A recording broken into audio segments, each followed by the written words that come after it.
வணக்கம், இது உங்கள் தினக்கதிர். வியாழக்கிழமை சட்டமன்றத்தில் பள்ளி மற்றும் உயர்கல்வித்துறைகளுக்கான பட்ஜெட் கோரிக்கை மீதான விவாதத்தின் போது பல சட்டமன்ற உறுப்பினர்கள் மாநிலத்தில் கல்வி முறையை மேம்படுத்துவதை நோக்கமாக கொண்ட முக்கியமான பிரச்சினைகளை எழுப்பினர்.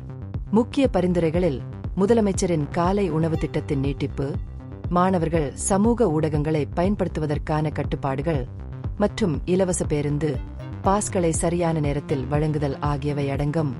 சிபிஎம் சட்டமன்ற உறுப்பினர் எம். சின்னதுரை முதலமைச்சரின் காலை உணவு திட்டத்தின் பிரபலத்தை எடுத்துரைத்தார்.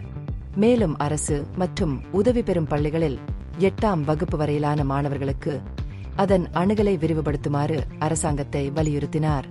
இந்த திட்டத்தின் நேர்மறையான வரவேற்பு மற்றும் பரந்த வயதினருக்கான சாத்தியமான நன்மைகளை அவர் வலியுறுத்தினார்.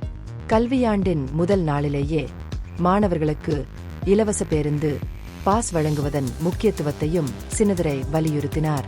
கூடுதலாக கிராமப்புறங்களைச் சேர்ந்த மாணவர்கள் அதிக அளவில் பயனடைய பேருந்து பாஸ் பெறுவதற்கான தகுதி தூரத்தை 40 கிலோமீட்டராக அதிகரிக்க வேண்டும் என்று அவர் முன்மொழிந்தார். காங்கிரஸ் சட்டமன்ற உறுப்பினர் ராமச்சந்திரன் குழந்தைகள் மீது சமூக ஊடகங்களின் தீங்கு விளைவிக்கும் விளைவுகள் குறித்து கவலைகளை எழுப்பினார்.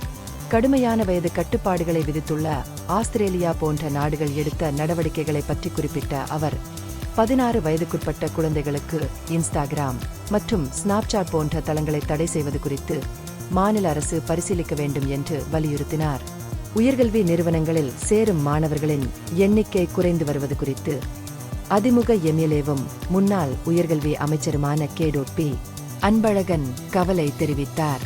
இதற்கு பதிலளித்த அமைச்சர் கோவிசெழியன், மாநிலம் முழுவதும் சேர்க்கையை அதிகரிக்கவும் உயர்கல்விக்கான அணுகலை மேம்படுத்தவும் தற்போது நடைபெற்று வரும் பல முயற்சிகளை கோடிட்டு காட்டினார்.